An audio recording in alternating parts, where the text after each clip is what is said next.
Finding community while navigating your spiritual practice can be so difficult, and that's why we created the Covenstead. The Covenstead is a free Discord server created to be a safe place to connect with others, share spiritual practices, have spiritual discussions, and make friends from all across the world. So what are you waiting for? Check out the Covenstead by clicking the Discord tab on ghosttpodcast.com. Find community wherever your path leads.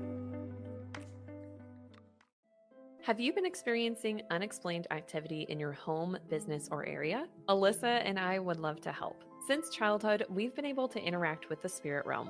Naturally, we have a passion for investigating the paranormal. Our goal is to help you understand what's happening in your space and provide guidance and advice, and to bring peace to your situation. You can book Ariel and I for a paranormal consultation through our website, www.ghosttpodcast.com. We have a special discount for our listeners. Use code GHOSTIE for 10% off of your booking. That's code GHOSTIE, GHOSTIE, all in capital letters. I'm your host, Ariel. And I'm your host, Alyssa. Welcome to Ghost Tea Podcast, a podcast for those who seek magic. Hello, ghosties. Welcome back. Hello, hello. Today we are talking about Ancestor Veneration. Yay! Just a reminder that everyone has different views on things, and that's okay. We don't ask you to believe what we do. We just want to share what we found in our personal path and journeys with others. Oh, hey, guess what? We have Ghost Tea merch. Hell yeah. If you want to represent Ghosty on a mug or a cozy sweater during the chilly season, head on over to our merch website. The link will be in this description below. I have been wearing my Ghost Tea sweater a lot, and Me too. I've gotten a lot of compliments on it too. Every time I go out in public, I'm just like, look, I have this cute little ghosty on my sweater. It's actually good quality too. Like, it's really good quality fabric. It's very cozy. It's very comfortable. I like the color. It's held up really well in in my washer and dryer as well. I'm happy with it.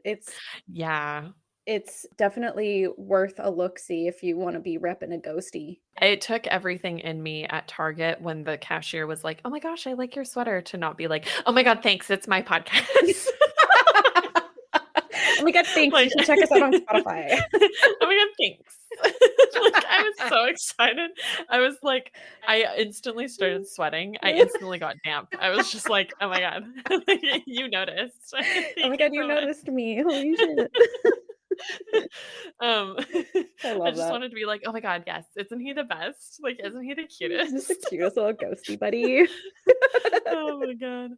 I'm really excited about this topic. And part of it is because Alyssa and I have been on our ancestor working with veneration journeys for, I think, almost a year. I think I started around winter of last year, if I can remember correctly. Yes, I know I did in winter of last year, because that was when my first ancestor came in and was like, you need to learn to love winter. And I was like, oh great, here we go. You were like, how about no? How about fuck that?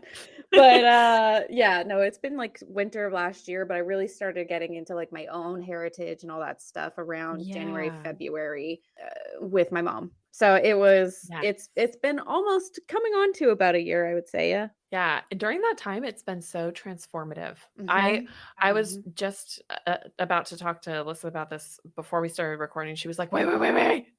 She's like, wait. We need to start the recording so that we can talk about this on the podcast.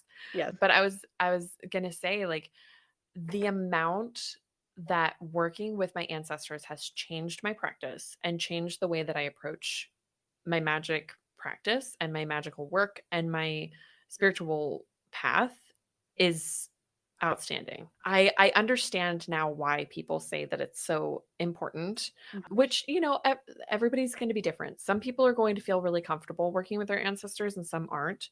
So I don't feel comfortable being here telling people like, you should do this, like, because that's not what either like Alyssa and I are about. Like, we fully support people practicing the way that you feel like you need to practice, as long as it's not appropriating culture or, things like that, or putting people in danger. But I do see a lot of value now not only for the personal Mhm. growth that can come from it, but also the growth within your practice and path, because it's been very transformative. It's been really cool too, but it's been hard as fuck. Yeah, I echo the sentiment, and we'll get into how it can be pretty challenging, as Yes. well as we continue to talk about things. But as we know, where does Alyssa like to start? She likes to start with a definition. Okay, so we love to start with definitions. Love definitions. So, what even is an ancestor? Well, an ancestor, according to the dictionary of Oxford Languages, says that it is a person typically one or more remote than a grandparent from whom one is descended.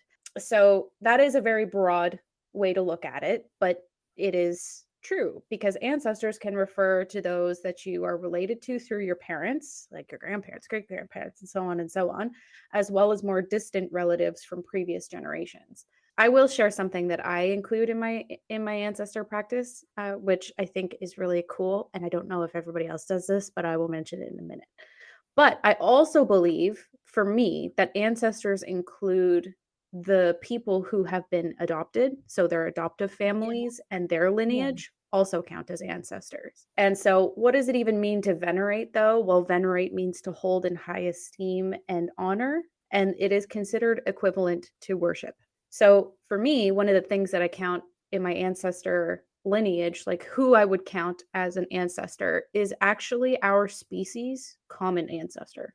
So that would be Mm. um, the common ancestor of the Homo sapiens. When our distinct species became its distinct species, I include all the way back to that one. I don't know if everybody else does that or if people go far that back themselves because you can argue that you can go all the way back to like even before it we were classified as a family, the family of Homo, and then Neanderthalis and sapiens and things like Right. that. I know I'm getting kind of specific, but I do include the our species common ancestor, and I kind of go all the way back. I do want to mention as well that ancestor veneration is the practice of honoring and paying respects to one's ancestors or departed loved ones. And honestly, it's a tradition that's found in almost every culture in the world. And the practice of ancestor veneration usually involves creating like a sacred space, an altar dedicated to your ancestors where you can place different kinds of offerings. And we'll go into what kinds of offerings you could give them. But in basically a short and sweet, that is what an ancestor is and what ancestor veneration is.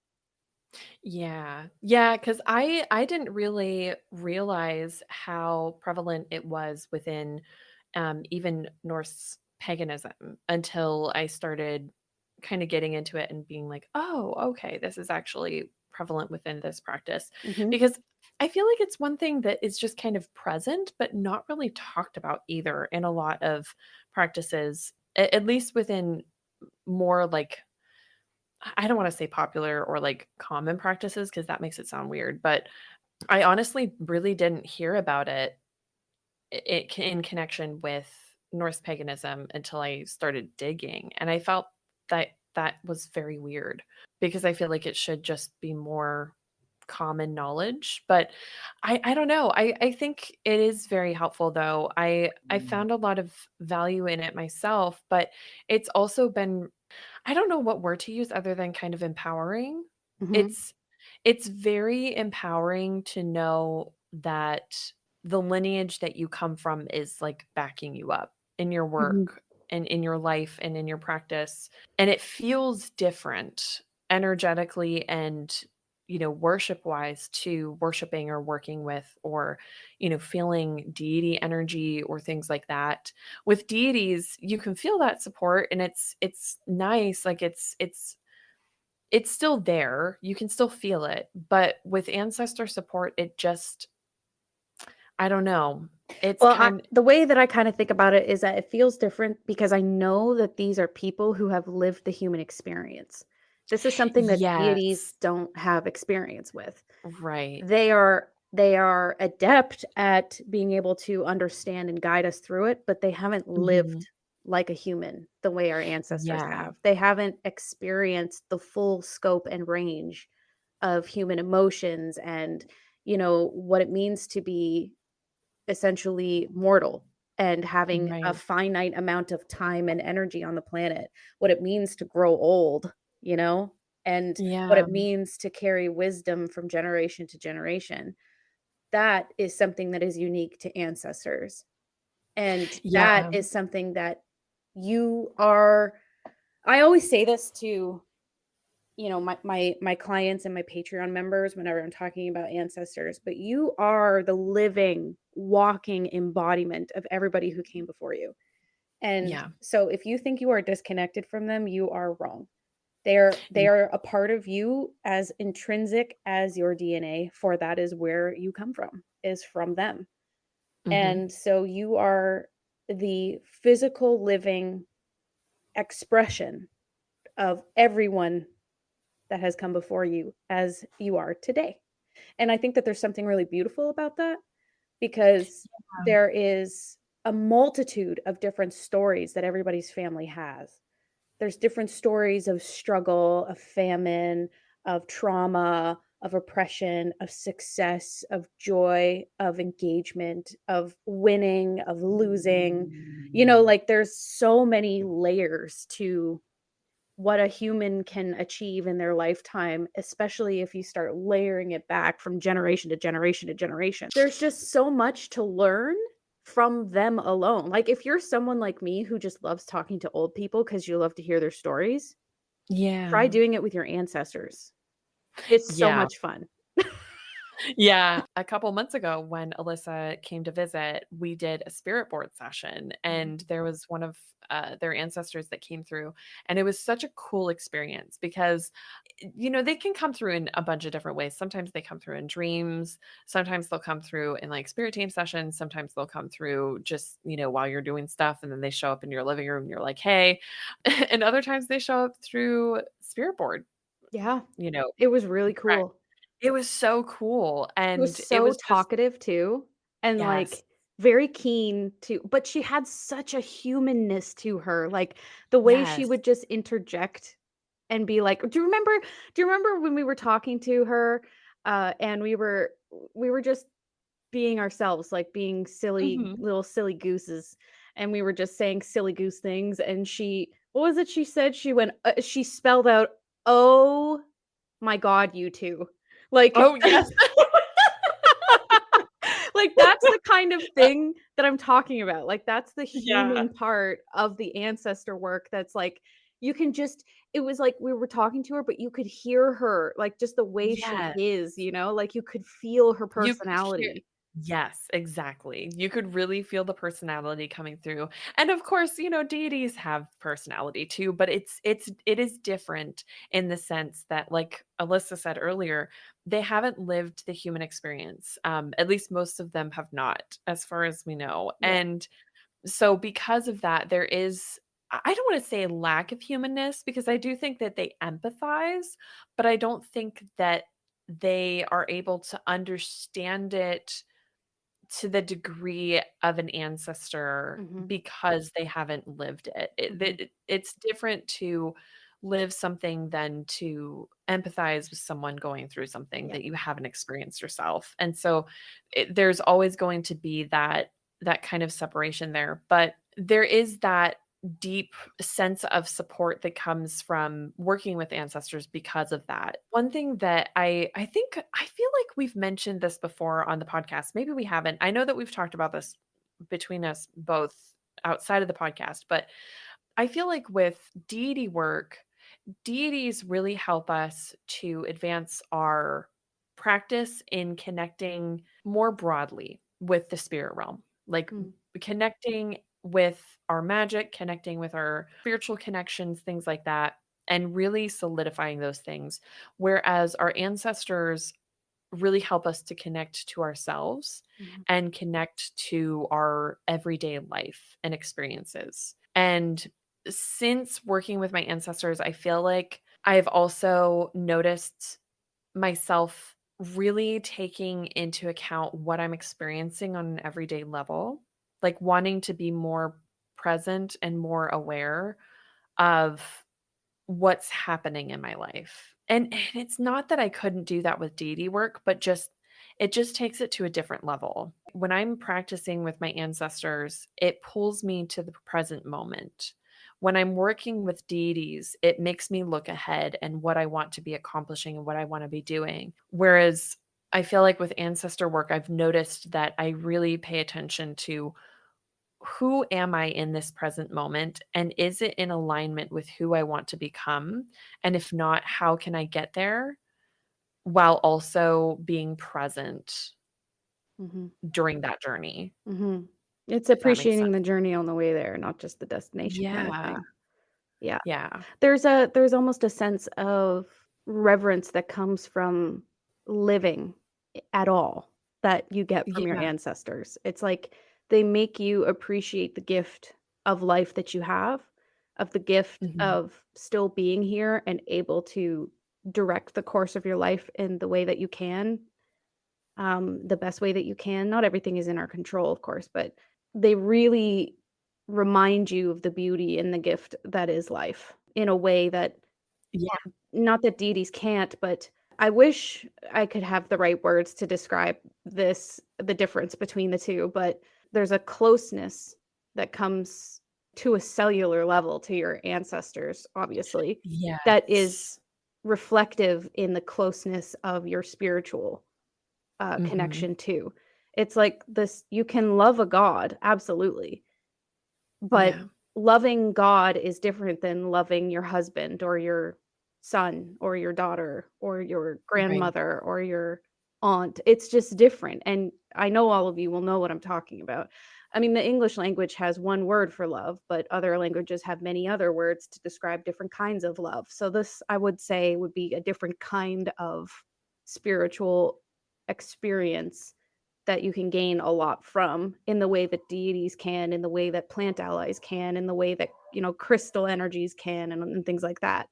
It's just different, but there's a Mhm. benefit that is almost hard to put into words when you're connecting with the lineage of people who have made good and bad decisions to end up to where you are today. Like, Yes. you have them to thank for being here. Right. In one way Yeah, or you another. literally yeah, it literally wouldn't be here without them Yes. being there Yes. and going through the experiences that they went through in order to bring you into the world. Like, it's just it's actually wild to think about. Like, I think about the experiences that our ancestors have gone through, whether, a few generations back or hundreds of generations back, and it's just so incredible to think about that there would have to be someone hundreds of years ago that decided that what they were going through wasn't too hard Mhm.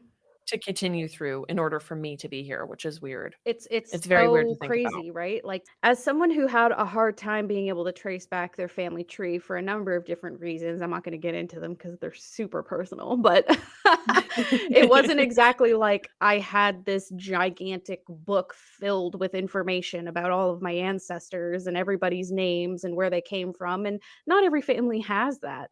So, it's a lot of work, time, energy, attention, and dedication and commitment to understanding where you come from, so long as people are truthful in your family line. That's another thing. People who are alive lie. People who are dead Yeah. will lie. So Yeah. it's I've come to discover throughout that experience that, if you start going down like genealogy, lineages and stuff, like be prepared to have a shock moment because there's gonna be one. There's gonna be like a Yeah. oh fucking didn't see that one coming. Yeah. Whoopsies. But that's okay. But that helps you understand the decisions that were made by those people at that time. And I will say this, ancestors don't have to be immediate either, right? Like, I know we were talking earlier, I was talking about like grandparents, great grandparents, but it can go even Yeah. further than that. Like, the ancestor that Ariel and I connected with when I was in New York, she was my ancestor from what was it, like 16 something? She told us Oh my when it gosh, it was. was a while I ago. don't I even think it was was it 16 even? I don't even know if but then there was the I don't know. ancestor It that was a long time ago. right, and then there was my ancestor that came through last winter saying, "I want you to appreciate winter," and she was Yes. BCE. Yeah.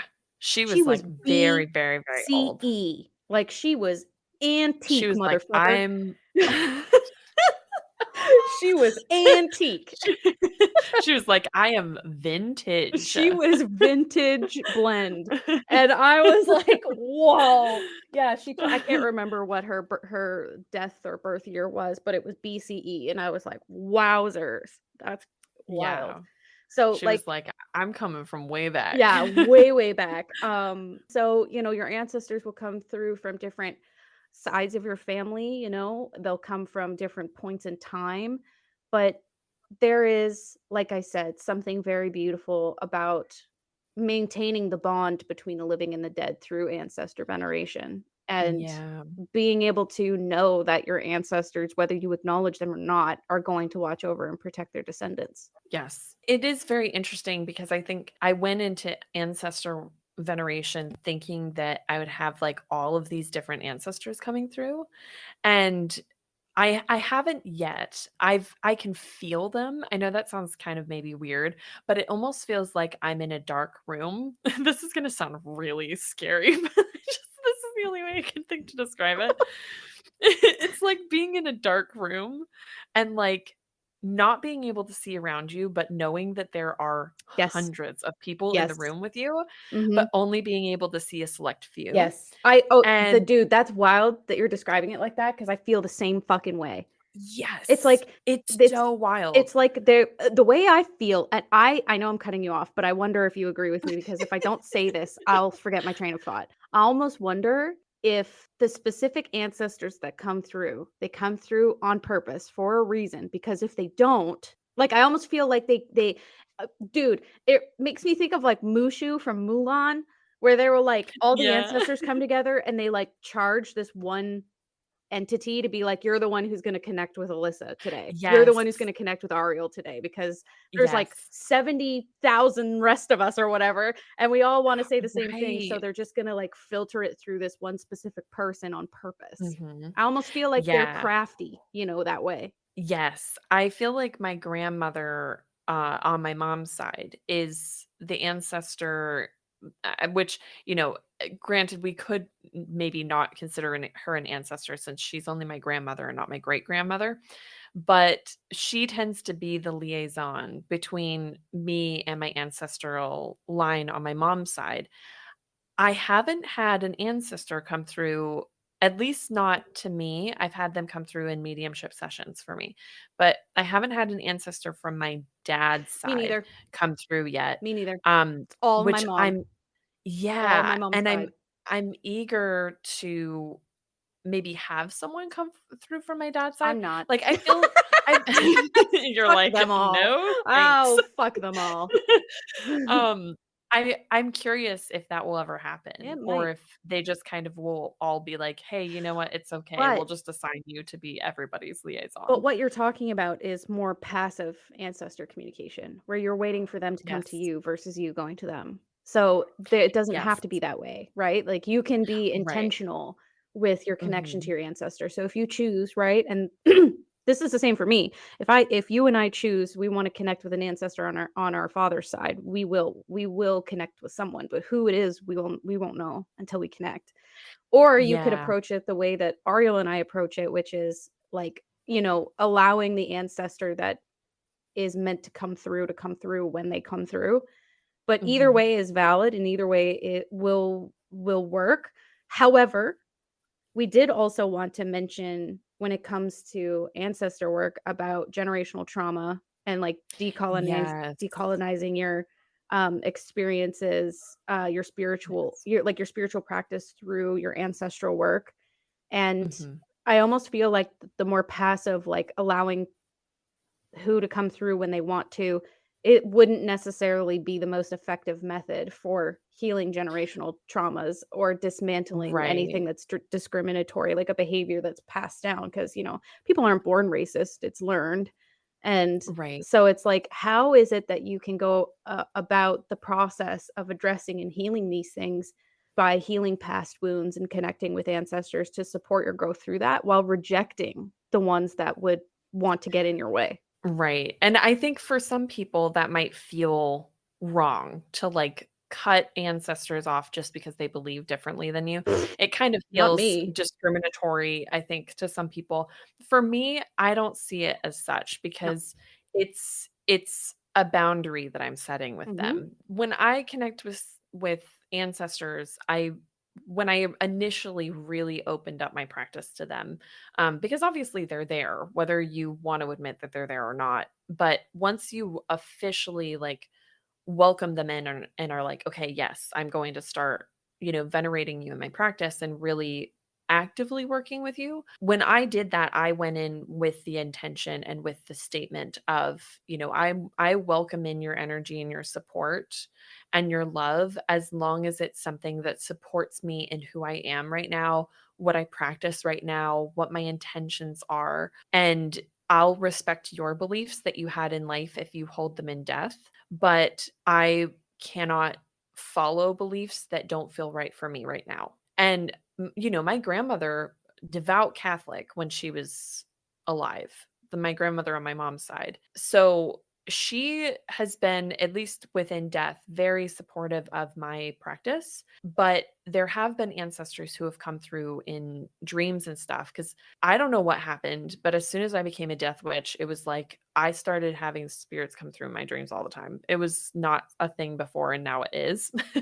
But ancestors also come through in my dreams. And there was an ancestor that came through in a very weird way. It was like this very weird metaphorical scenario. And I didn't realize it was an ancestor until I woke up.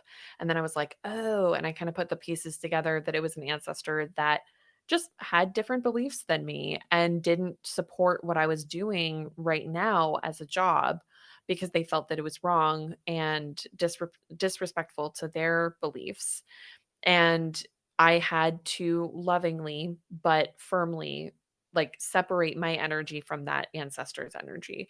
And of course, they're always going to be connected to you by blood, right? It's not really something that you can break, but you can distance your energy from them and you can kind of create like it makes me think of like when a baby is born and they, cut the umbilical cord and they put that clip on it. It's like that. Like I think of it like that. You put the clip on the umbilical cord and you say, this, like from here on, I'm continuing without your energy involved, but like we're still connected, you know? At least that's how I approach it. And it can be hard. But as a white woman, I do feel like it's really important for us to be aware of where our ancestors can sometimes influence our beliefs around other practices. And that's why it's so important to even just be aware of where the decolonization needs to happen within your ancestral line. You can't, unfortunately, trust every single thing that your ancestors bring forward to you. Just like with regular people, there has to be an awareness and a discernment that you go into communicating with them with, of understanding that, they came from one, a different time than you, and two, maybe different beliefs than you, and they're going to possibly carry that into your work with them. So it's just good to go in with that awareness. I think that can be helpful. And, there's a lot of different books that people recommend for decolonization and stuff like that. But that is something that I think is really important for us to keep in mind. And generational trauma, too. Sometimes it's not as easy to pick up on. Sometimes we still have those patterns within ourselves and we don't notice it because we're in it. Mhm. We're in the middle of it. Yeah, and I know this is gonna be a question that I know is gonna come up, so I'm gonna mention this right now. When it comes to, like, problematic ancestors, that you always have a choice when it comes Yeah. to ancestor work, and you don't need to honor, set up a spot on your shrine, or acknowledge, like, dickheads, like assholes, people Yeah. who have hurt Yeah. you or hurt the people that you love, Mhm. even if someone else in your family has forgiven them, you don't need to give anything, time, energy, attention to abusers or anything like that if you don't want to in your spiritual Yeah. practice. That is not mandatory. You're not forced. That's not like something that you should force on yourself if that's not what you want. Like, I'll tell you right now, probably a big reason why, like, my one side of my family hasn't approached me ancestrally compared to the other is probably because I have very much put up a major boundary that there are certain ancestors that are not entitled to talk to me, and there's certain ancestors that are not entitled to approach me at all, and they have no Yeah. place in my spiritual practice, and I want nothing to do with them for various different reasons. So that could be one reason, but it is your choice on who it is that you remember and honor at your shrine and who it is that you choose to learn from through your ancestor work. So I did want to mention that. And I think when it comes to ancestors, if you want to get started with it, I would say the best way to get started is this. This is what has worked well for me. And Ariel, I'm interested to hear what has worked well for you as well. But this is what has worked well for me. You can create a shrine if you would like, or an altar, whatever you want to call it, a place where you can light a candle. You can include various different objects that were passed down from your family or were given to you by family members. Places like different items like alcohol could be offered, water could be offered, different offerings like tobacco or cigars, or if they were maybe really enjoyed those things in life, flowers, if there were any trinkets or heirlooms or like family traditions that you might have that were passed down that you have memorialized in some way would fit well on a shrine. Same with like photo albums. A lot of families tend to have like recipes that they pass down, and I've noticed that Yeah. my nanny really likes having the family recipes on the altar, and then when I want to go Oh. when I want to go bake something or whatever, I just go to the altar and take it from there, and she really likes that. Actually, in my memorial tattoo I have for her, there's food in it. So food was like very much a part of her life and was a way that she expressed love. So in my Mm. way of honoring her, it includes something food related. But I mean, Yeah. these are just a few different examples, but like non-object wise ways that have worked well for me to like keep my ancestors alive is by passing on traditions to other people, or either in Mhm. my family or outside of it if I'm allowed to, and talk about them, Yeah. keep their memory alive and share stories and share the lessons and the little things that little sayings that they have, or the little quirks that they had, like, these are the ways that you can keep those things alive in your practice, and those have worked really well for me. What about yourself? Yeah, when I first started, working with my ancestors, I didn't have a space for them. Well, I kinda did, but I didn't intentionally have one. It was just a shelf where I had, pictures of my grandmother and, pictures of me as a kid and stuff like that, and I called it my memorial, shelf.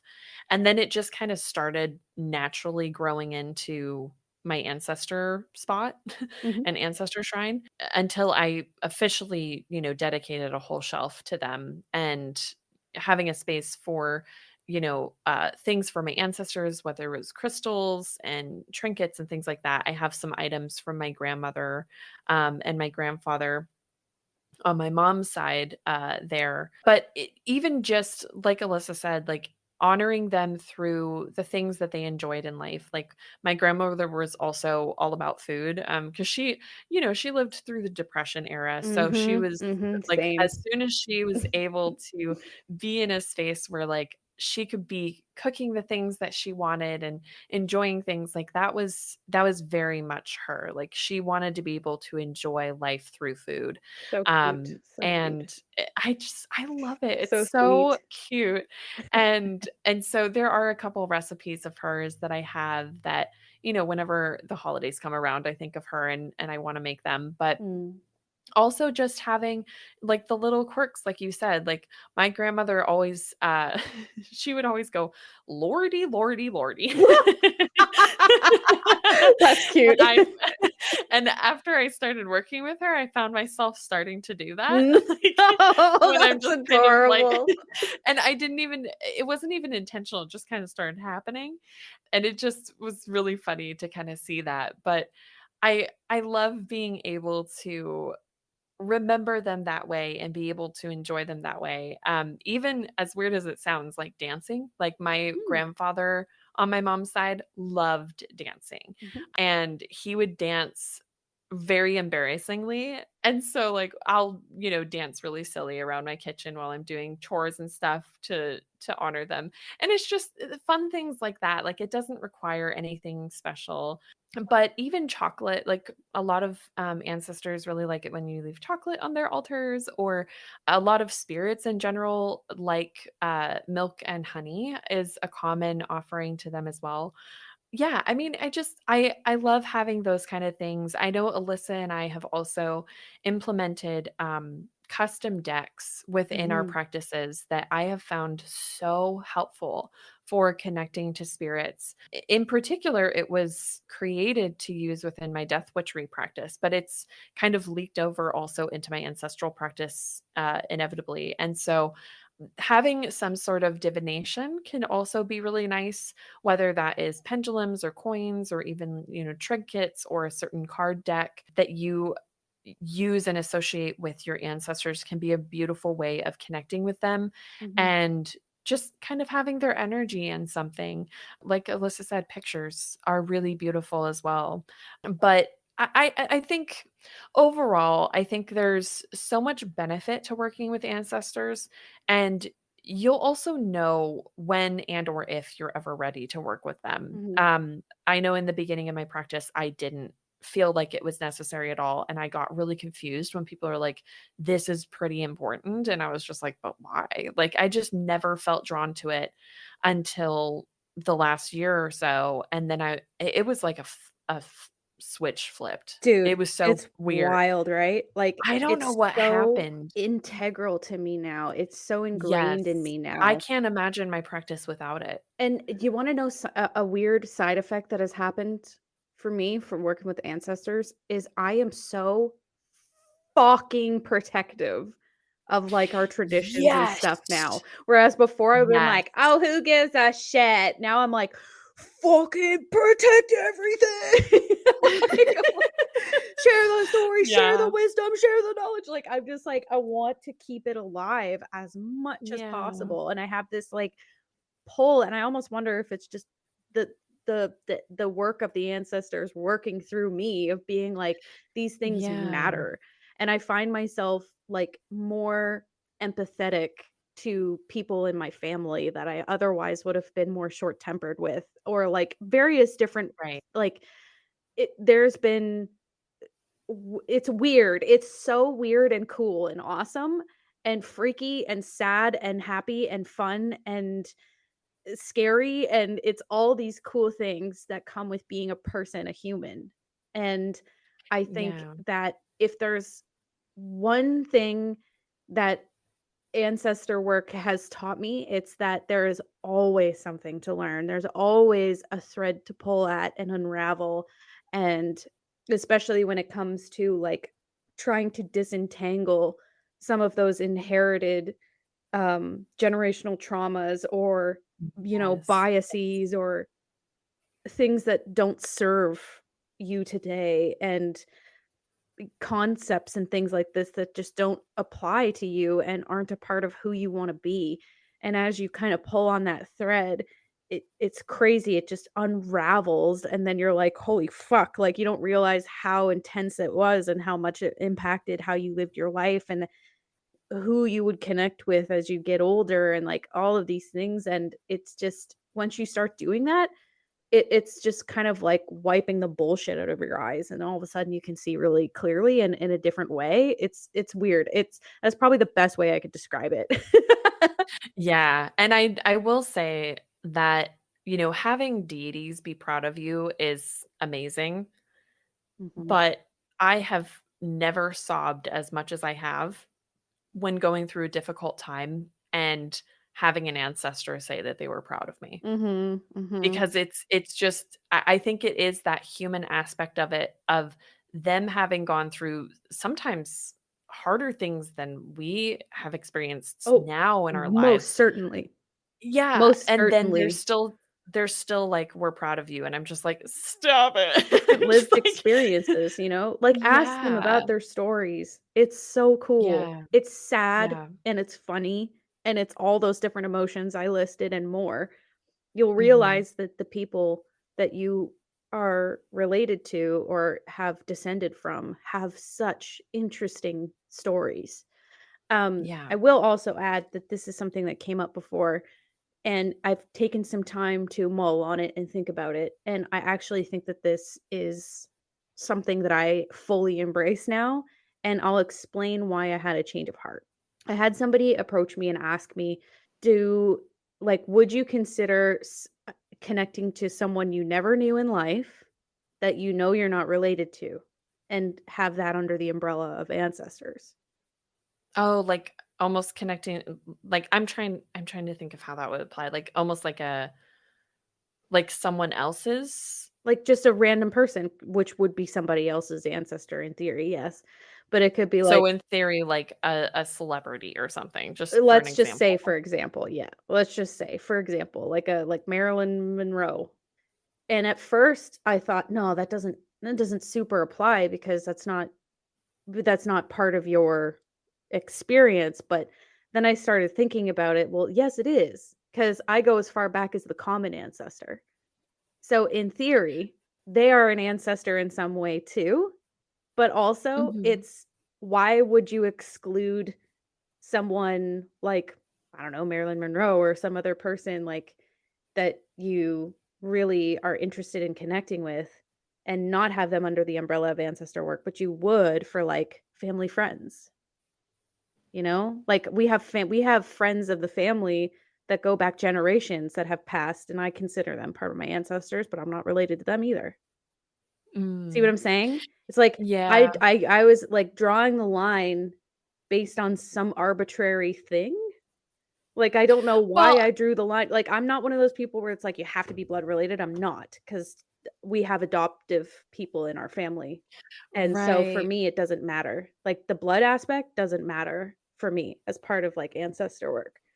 But Yeah. it doesn't even have to be just closeness of, like, family closeness either. It could be another person, like, let's say somebody who was, like, um for example, I haven't done this yet, but I would really, really like to at some point, but I would like to connect to an ancient warrior archer and learn some Oh, interesting tips for to incorporate into my own archery. Would I that would not be consider sick. that part of ancestor work in some way? Like, you could still consider that under the umbrella of spirit work, yes. But would Sure. it not be ancestor work for it to be a person sharing wisdom with a person who has had a lived experience and can offer advice and guidance? Is that not what our ancestors do too?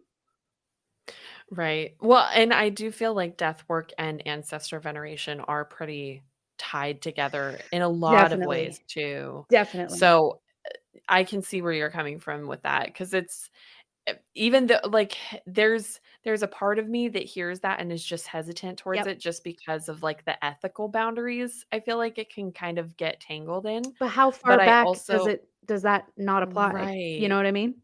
Like, right. how far back does that, like, like, who's gonna be the one to speak up and be like, "Well, my ancestor from 340 BCE, you're Right. not allowed to talk to," you know what I mean?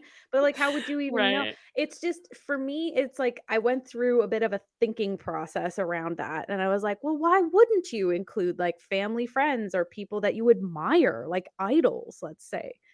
Or Yeah. like you grew up like really loving and embracing the spirit of like a musician that's not alive anymore. Like, how would that not Right. also count? So I don't know. It's kind of how you want to think about ancestors. If you want to be hardcore about it being blood only, or like how wide you want it to be, but like ancestors to me, it's like I had to I've laxed my definition of it in the sense that, like, because again, I go back to the common ancestor. So, like, for me, Right. it's like it's kind of a lot more available, but it's also up to that spirit. if they wanna respond to Yeah. me or not, you know, like, at the end of the day, like, they might be like, "I don't fucking wanna talk to you." It's like, "Oh, okay." Yeah, No, they're like, just like, you "I know, don't like, know." "Oh, it's fine. Oh, it's fine, I guess."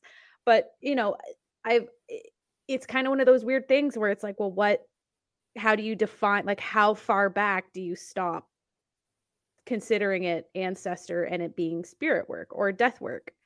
Or do you know Right. what I mean? Like, where does it stop? Is it only as far back as Yeah. you can trace on paper to blood lineage? Because a lot of that's been lost over time.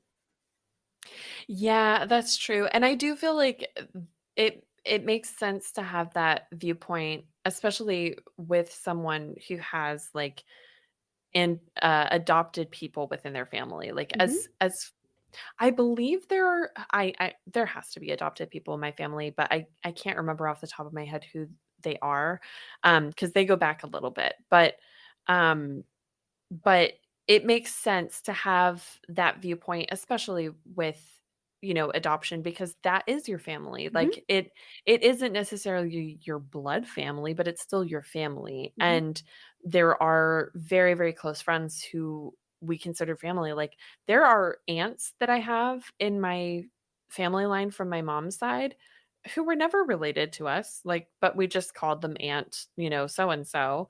And I feel like those would kind of be considered within ancestor work because they were close enough to the family that they were kind of adopted in as an aunt, you mhm. know?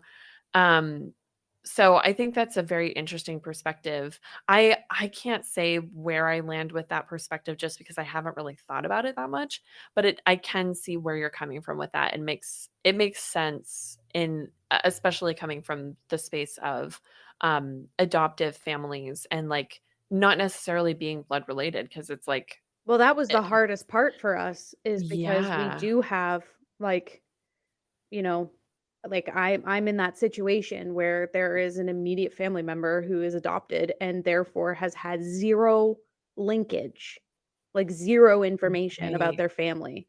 So it was a lot of work to figure that out, but despite that, the family that adopted them and is the family that raised them and is the family that loved them and supported them and thus me as well is still my family despite not being blood related. Like, you wouldn't tell an orphan you don't have any ancestors, you know what I mean? Yeah, oh my You god, that would wouldn't be say so that to sad. somebody who was adopted Yeah, and, wasn't blood related to their adoptive parents. It's their parents, it's their family, period, full stop. yeah, So that's how yeah. I define it. It's a bit more broad and less, intense about like, "Oh, it's gotta be blood only, blood only."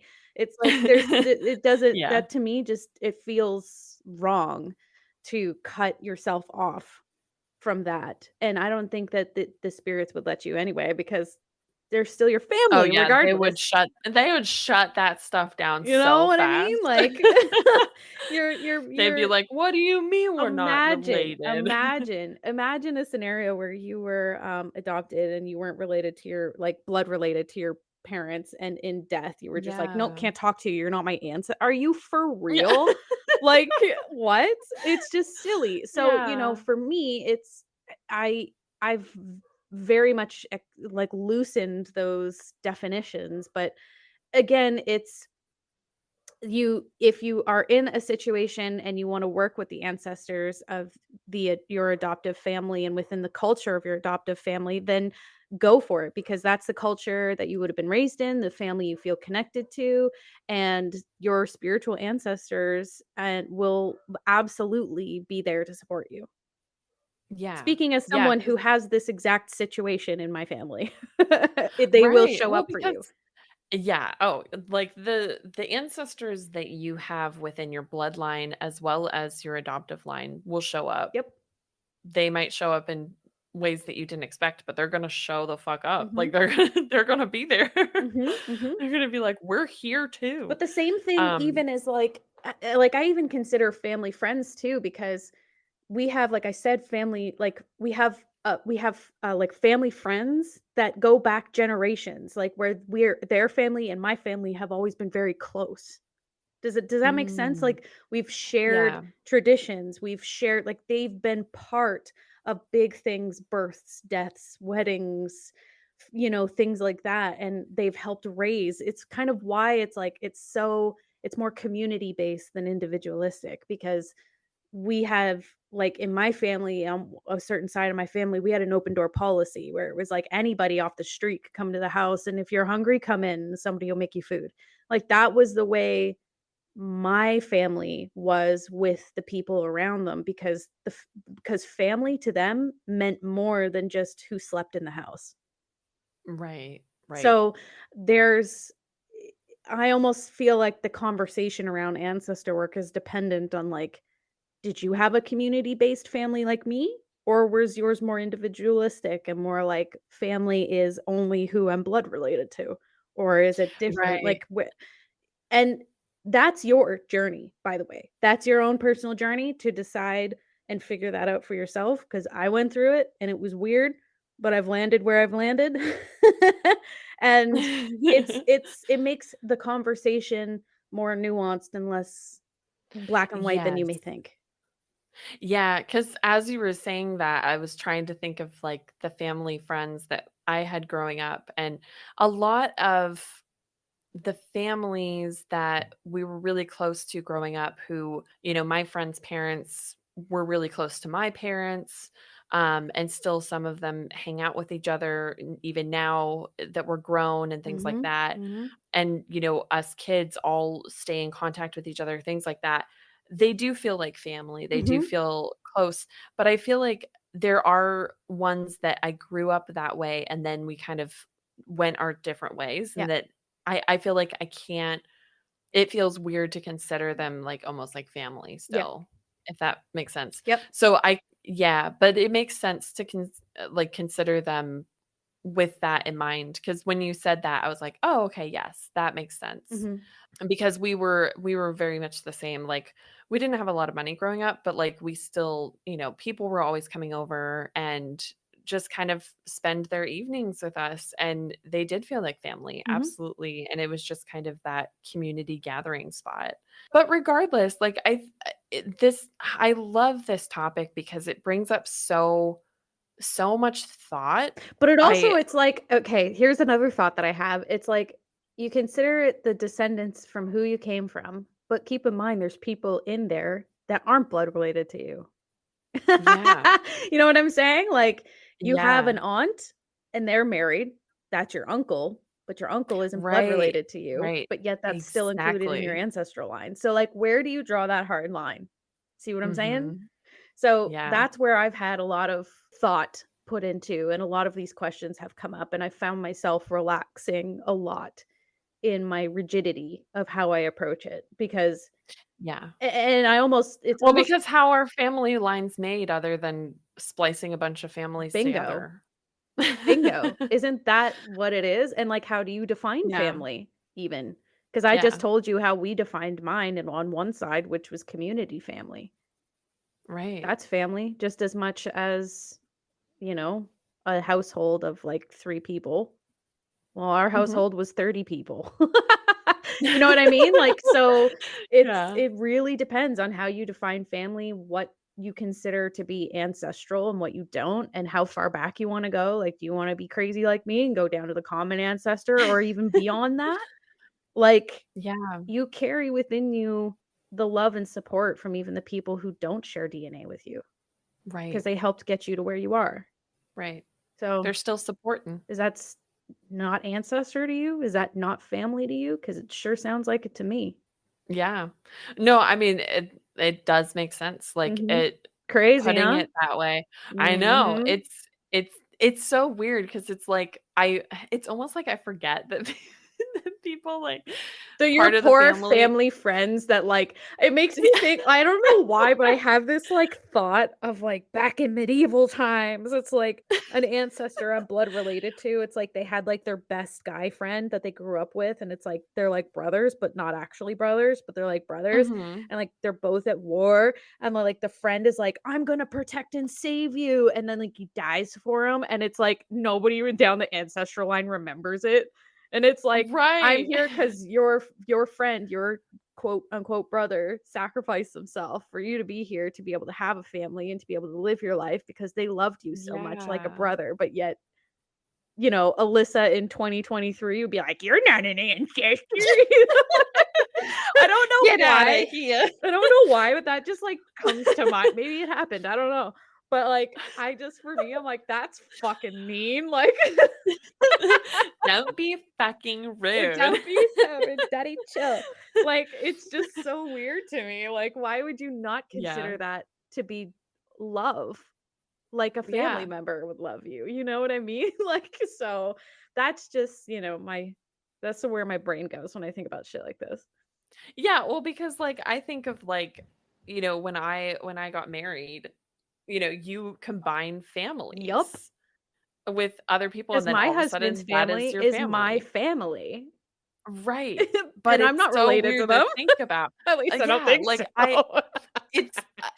like, you know what it reminds me of? It reminds me of those, like, memes and stuff where people are just like, I just had a realization that the person I'm sitting next to, like, they're sitting next to their partner or something, and they're like, "I just realized that this person is someone that it was a stranger Yeah. that I met on the internet, like, 2 years ago, Yep, and now I live with them." And I'm just like, "Oh my god." yep. Like, it makes me think of that, and, I mean, but yeah, the question, I guess, to ask yourself is, like, how are families made?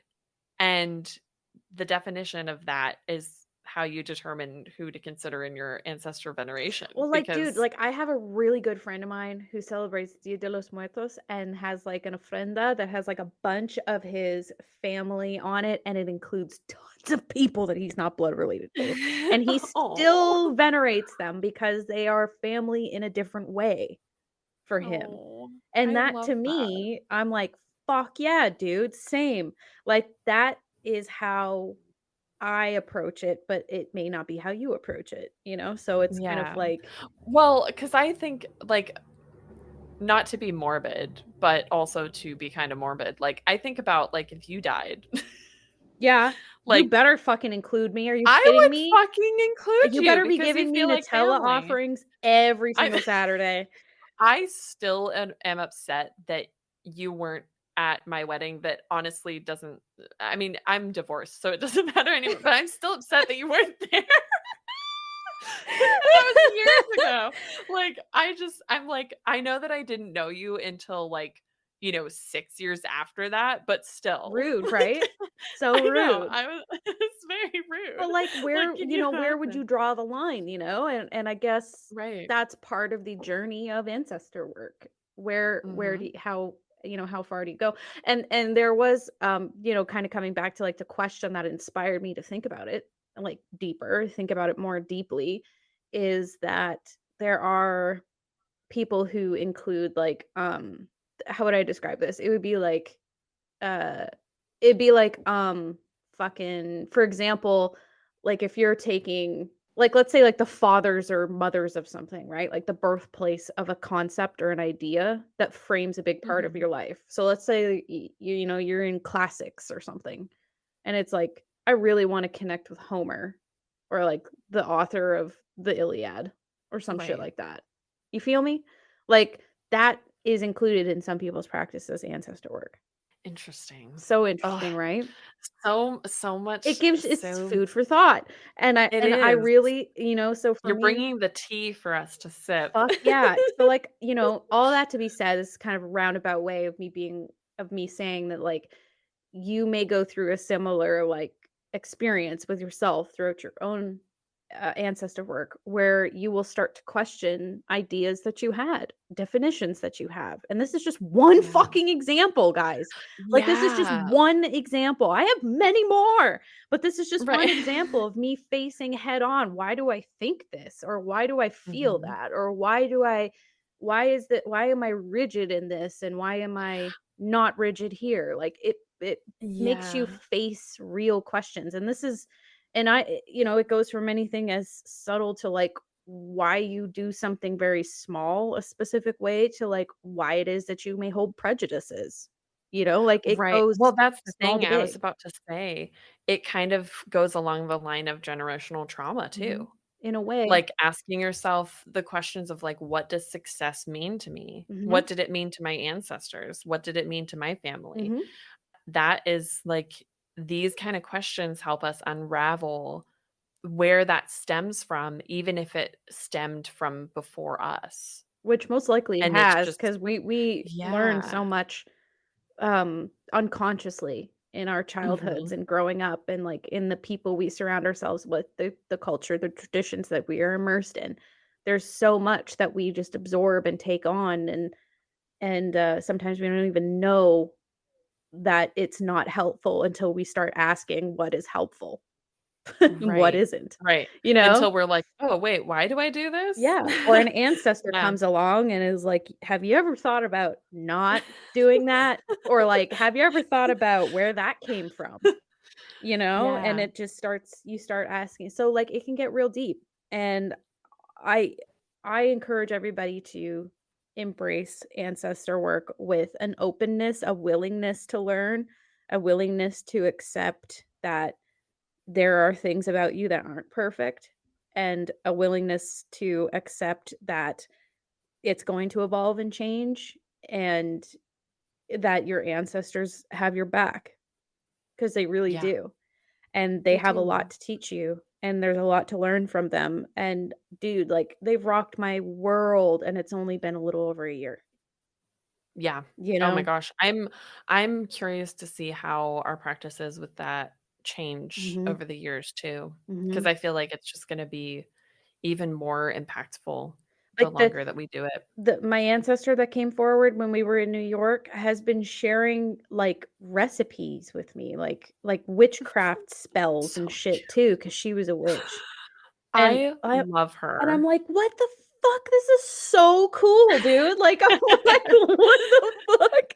Like, and I just wanna share it with everybody, you know what I mean? Like, there's certain things that, like, I'm not allowed, but there's other things that I am, and I'm just like, "This is so fucking cool," and she's so sassy. I love her so much. She's so cool. Oh god, I want to adopt her as one of my ancestors. She's awesome.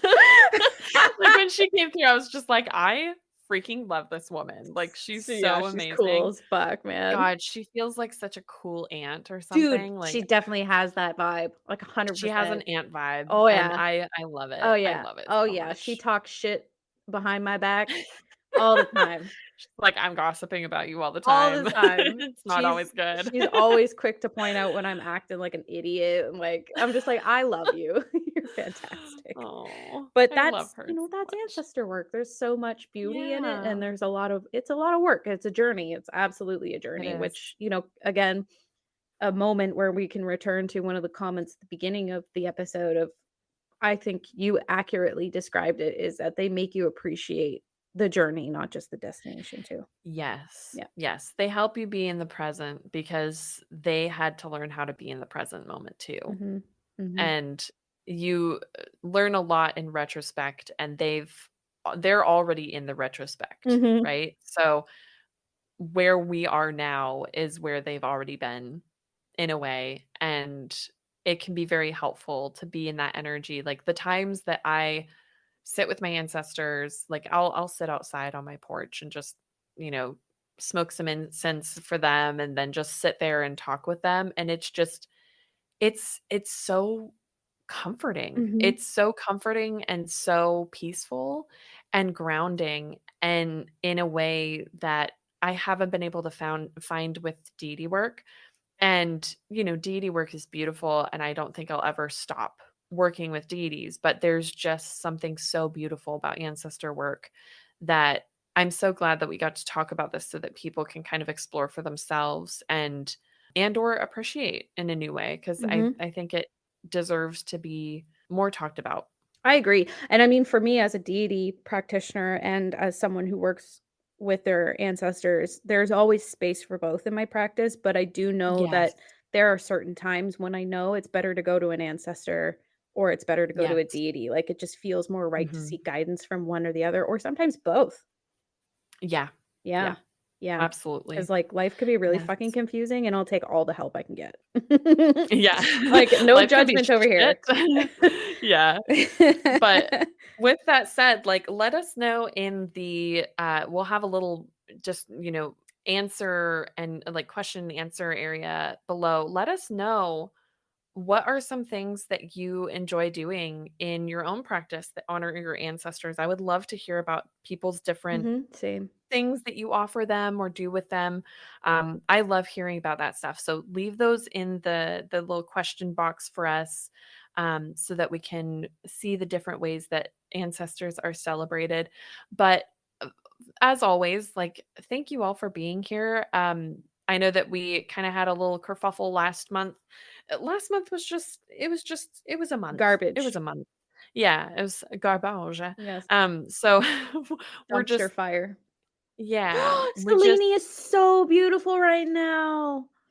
Oh my god, she's peaking. oh, It's just coming out of, like, a full like, a proper new moon, and so it's that little oh, it's like fingernail that. sliver. Oh, Oh, so pretty. damn, she looks good. She's, like, right outside of my window and just Girl, you rocking that sky. she's looking like a thin mint, baby.